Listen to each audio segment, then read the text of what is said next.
we can call our family members and say whatever we want is still unthinkable for all North Koreans in this during the holiday season. This cell phone has been such a strong tool for the regime to distribute all these propaganda things. Technology might be helping the dictators and let them get strengthening their power over people.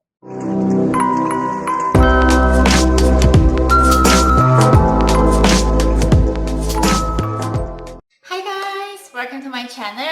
My name is Yeonmi Park. I am a North Korean defector, human rights activist. So today in this video, I'm going to talk about two things. Number one, how I stay in touch with somebody inside North Korea right now. I talk to someone inside North Korea quite often, and that's how I get a lot of my information. Second is the cell phone use in North Korea. Number one is how some North Korean activists like myself getting information out and how we, spreading information through North Korea. And that is, and as you know that like North Korea do have cell phones right now. However, their cell phone does not have internet, and also they cannot make the international phone calls. Therefore, it's impossible to call a North Korean number and like you dial it in, you can never get through. That's why we have to be creative. How we do that is, I have people that we work with in China. Then how we do that, we smuggle Chinese phone. They can use internet and that can make the international phone call. We smuggle them through the river and inside North Korea. That's how we rescue people through the river. Once we get that phone smuggled inside North Korea, it's like really like one across the river, right? It's not like that far away. It still catches Chinese signal and still gets the internet, all of that. Then what I do is I call up the Chinese phone number. Then somebody in North Korea answers. And if I want to talk to somebody in North Korea part, not the border town, then how they do that? They turn on the speakerphone with a Chinese phone in the border, then they call the North Korean phone inside North Korea, then they put me through the speakerphone, and that's how I get to talk to somebody inside North Korea. This call is unimaginably dangerous. North Korea do try to catch people and not letting any of this information get inside North Korea. And how we do that is like in a very funny way. Sometimes we all have to talk about is like few secret corridors. We talk about few candies, few like sugar like that, and then that's it. And most of family members that cannot see each other once they escape, this is the only way we get to hear our loved ones' voices. Right now in America, this is a holiday season, and I know this year with the COVID, like it's hard to see our loved ones. But at least you guys have a chance to call them and say whatever you want to tell them, how long ever you want to tell them. But when it comes to North Koreans, us, saying one word is risky. Once we call this way, this is incredibly expensive too. You make a 2 minutes call to North Korea, it can cost like $200, and it's very expensive to use a brokers in the middle to getting smuggling, all of that. And once even you get to talk to them, or you just want to say that like you miss them, you love them, and you think about them, and if they get caught by just saying that few words to your family member, they sent to prison camp and get tortured and even get killed eventually. So a lot of non-defectors do make in context, but they make it very brief. And in order also for them to avoid authority to catch them, they sometimes go in the mountains and put in a headphone and put a hood and riding a bicycle and talk to the phone. Then police cannot locate them where they are exactly. And we make sure that we don't talk longer than even 90 seconds or 2 minutes. We're looking at the clock timer and how long has it been, and we just hang up.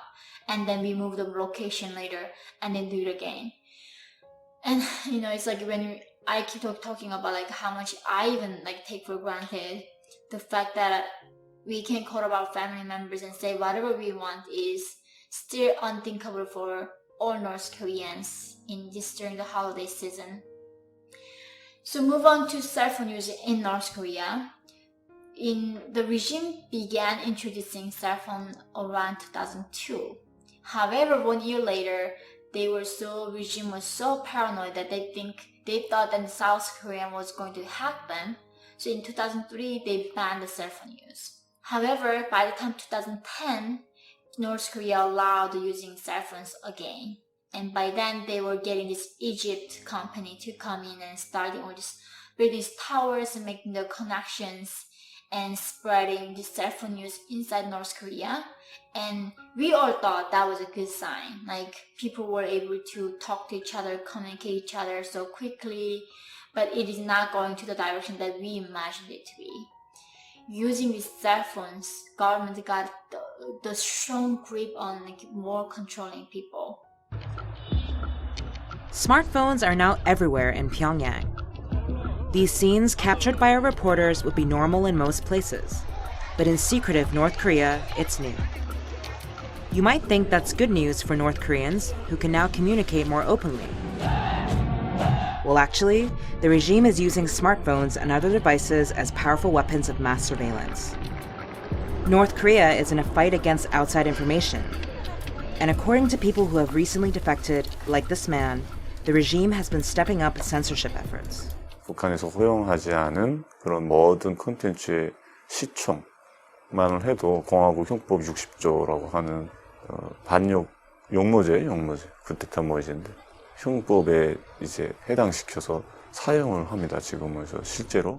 In the past, as you if you're official right now, in the past, in order for even the regime to find people, they had to go drive around, walking around to find where they were, because we didn't have phones to answer them.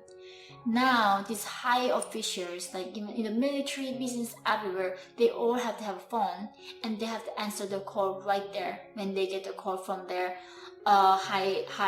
their boss. So they cannot really do anything other than waiting for and being controlled by the regime every minute now.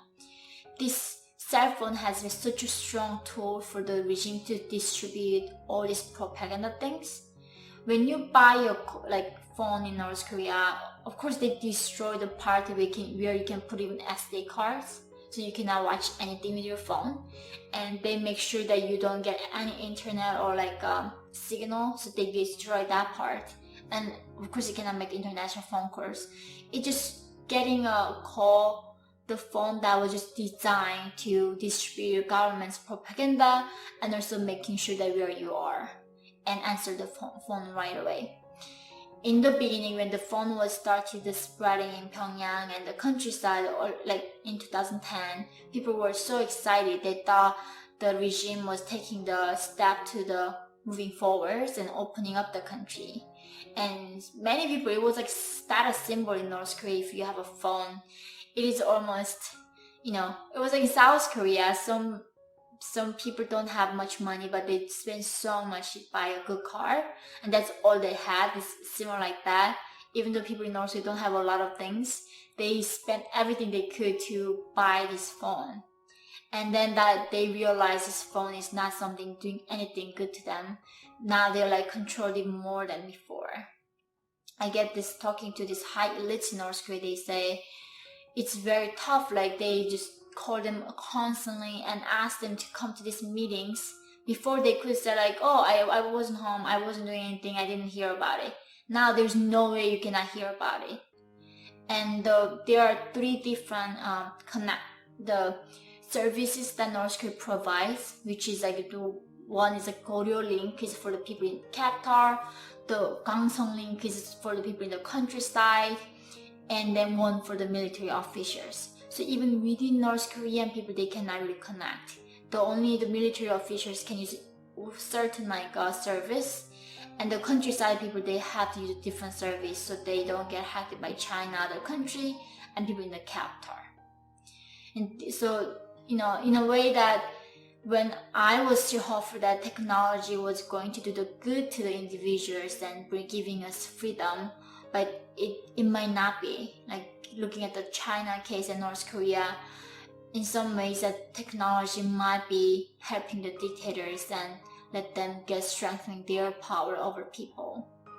It is something that we need to keep thinking about, how technology is serving us, serving our freedom and our rights. And it is also interesting to see that how North Korean regime Kim Jong-un has been able to using technology to making sure that his control is even ever stronger, how they are using AI to bring to border area to recognize people and who is escaping, who is not.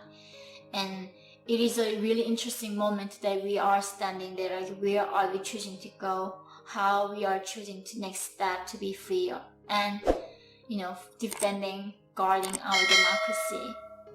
Thank you again for watching this video, and I look forward to seeing you guys all next time.